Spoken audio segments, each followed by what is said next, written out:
ஒரு பொண்ணும் ஆணும் சேரும்போது பிசிக்கல் ரிலேஷன்ஷிப் உண்டாகும். அப்போ அங்கேயும் ஒரு ஆண் இருக்கான்.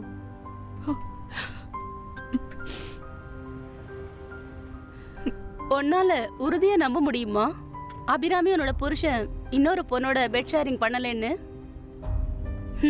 எல்லாம் ஒரு நம்பிக்கை.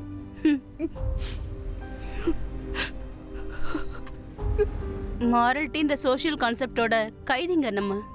உலகத்துல நியூக்ளியர் பாம்போட பெருசு ஒரு பொண்ணோட விர்ஜினிட்டின்றது எண்ணம்.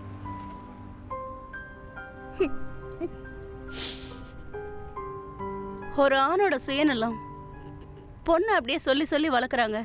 Virginity, what a foolish word. எனக்கு என்னமோ ஒரு மாதிரி இருக்கு. ஏய், கூல் டவுன். நான் இனிமே லியோட முகத்துல எப்படி முழிப்பேன்?